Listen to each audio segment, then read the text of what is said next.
Jadi di sini kita akan ngebahas belajar nih tentang gejala-gejala FOMO. Nah, sebelumnya kan FOMO itu kayak perasaan takut bahwa seseorang itu tuh takut ketinggalan berita gitu. Ya bun Anyong, maaf gue telat join. Tadi sinyalnya jelek. Maaf ya. Ya gimana sih? Ya gimana ya, kan jaringan tuh susah dikontrol. Tahu gak kalian? Kemarin BTS comeback loh, udah pada nonton belum video terbarunya? Udah dong. Gimana sih? Yang mana tuh? Yang lain udah belum? Itu loh yang Yet to Come. Masa nggak tahu sih, kan trending 1 di YouTube sekarang. Demi apa sih? Ya ampun, belum nonton dong. Mending nonton aja yuk, mending nonton aja. Ya udah nonton aja deh. Mending udah aja yuk belajarnya. Ya Amsyong, pernah nggak sih kalian kayak gitu? Tiba-tiba malah keasyikan ngobrol atau bercanda di saat sedang belajar bersama teman-teman. Bukannya fokus memahami materi pelajaran, tapi malah sibuk bahasa lain dari A sampai Z. Tahukah kalian bahwa beberapa kondisi seperti tiba-tiba keasyikan ngobrol, sibuk scrolling sosial media, dan kebablasan bercanda ketika tengah belajar, baik secara individu maupun kelompok, itu merupakan bentuk distraksi dan hambatan belajar loh. Distraksi dan hambatan belajar? Apa tuh? Distraksi pada umumnya memiliki makna yang sama dengan gangguan dan hambatan. Nah, ketika kita mengalami suatu distraksi, fokus atau atensi utama kita akan terpecah sehingga tugas yang harusnya bisa diselesaikan menjadi terganggu atau terhambat. Secara lebih lanjut, Fernandez et al. Pada tahun 2019 menuliskan bahwa hambatan belajar itu merupakan suatu peristiwa yang menyebabkan terhambatnya proses belajar siswa akibat adanya faktor pengganggu yang muncul, baik dari dalam maupun luar diri siswa itu sendiri. Terus kenapa ya? Kok distraksi dan hambatan belajar itu bisa muncul sih? Jadi gini, secara umum, faktor penyebab timbulnya hambatan dalam belajar itu dapat digolongkan menjadi 2 faktor. Yang pertama, ada faktor internal, dan yang kedua, ada faktor eksternal. Jadi, kalau faktor internal itu merupakan faktor yang berasal dari dalam diri siswa nih. Terdiri dari yang pertama, ada faktor kelelahan. Yang kedua, ada faktor fisiologis. Dan yang ketiga nih, ada faktor psikologis. Nah, kalau faktor eksternal itu mencakup semua faktor yang berasal dari luar diri siswa, baik aspek fisik maupun aspek sosialnya.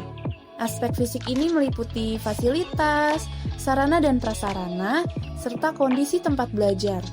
Sedangkan aspek sosialnya terdiri dari keluarga, teman bermain, pengaruh sosial dan budaya, serta lingkungan dari masyarakat sekitar.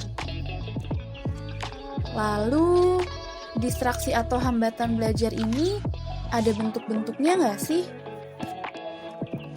Yang pertama, ada distraksi digital. Distraksi digital ini terjadi ketika fokus utama kita dalam mengerjakan suatu pekerjaan itu menjadi terpecah karena adanya gangguan seperti bunyi notifikasi handphone, iseng-iseng scrolling media sosial, atau malah memilih untuk maraton drama Korea yang lagi hype nih. Contohnya, nontonin Cha Eun-woo, atau Lee Min-ho, dan aktor-aktor lain. Yang kedua, distraksi sosial. Cakupan distraksi sosial ini bisa dikatakan lebih luas daripada distraksi digital.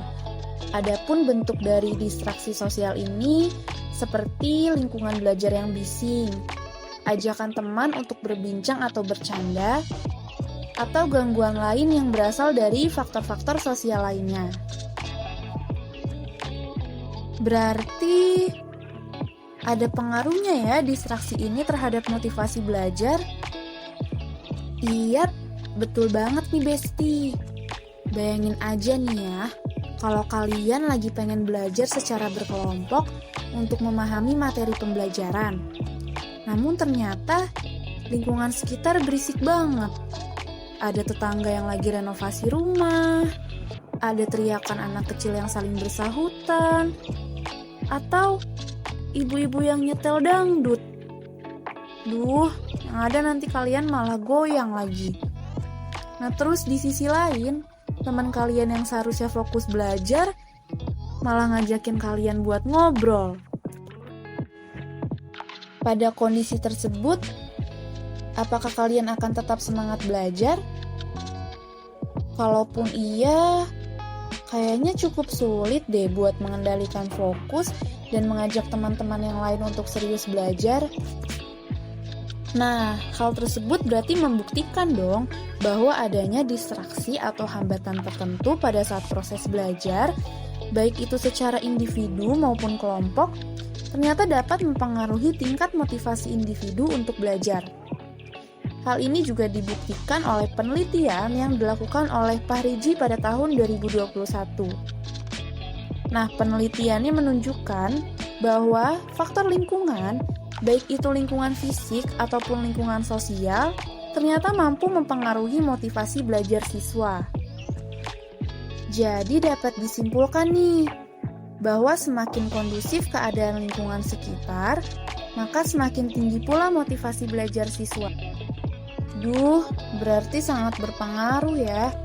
Terus gimana dong cara meminimalisir distraksi tersebut, terutama ketika lagi belajar kelompok? Oke, yang pertama, pastikan kelompok belajarmu itu berisikan teman yang kamu anggap cocok dan memiliki tujuan yang sama. Yang kedua, tentukan dan sepakati di mana, kapan, apa yang perlu dipersiapkan, dan apa yang akan dipelajari bersama kelompok. Yang ketiga, atur pembagian peran dari masing-masing anggota kelompok. Contohnya, kalian bisa bergantian menjadi tutor dalam mata pelajaran tertentu. Yang keempat, buat sistem atau teknik belajar yang akan diterapkan bersama. Nah, salah satu teknik belajar yang bisa kalian lakukan adalah teknik Pomodoro. Teknik Pomodoro ini merupakan sistem manajemen waktu yang mendorong kita untuk bekerja sesuai dengan waktu yang kita miliki. Nah, metode yang digunakan dalam teknik ini adalah kita membagi waktu menjadi 4 putaran, di mana masing-masing putaran memiliki durasi selama 25 menit. Dari satu putaran ke putaran yang lain, memiliki jeda waktu untuk istirahat selama 5 menit. Setelah berhasil menyelesaikan 4 putaran, kita bisa mengambil waktu istirahat yang lebih lama, yaitu sekitar 15-20 menit. Yang kelima, tentukan goals dari setiap pembelajaran yang kalian lakukan. Lalu yang keenam, bangun vibes belajar yang serius, tapi tetap santai ya, agar kalian tidak merasa terbebani gitu, dan tetap rileks selama proses pembelajaran berlangsung. Yang ketujuh, jauhkan benda-benda dan hal-hal yang bisa mengalihkan fokus kalian, seperti handphone atau barang lainnya. Chatan sama Ayang juga jangan dulu ya. Dan yang terakhir, kalian harus saling bekerja sama dan membantu untuk menjaga suasana belajar agar tetap nyaman dan kondusif. Nah, ini nih yang paling penting nih. Kalian harus konsisten. Jadi gimana nih? Udah paham belum sama distraksi atau hambatan belajar ini? Udah lah ya pastinya. Udah lengkap banget kan nih pembahasannya? Kalau gitu, kita semua pamit undur diri dulu ya. Capek juga kalau ngomong kelamaan soalnya. Terima kasih ya sudah menyimak dan menonton video ini sampai habis.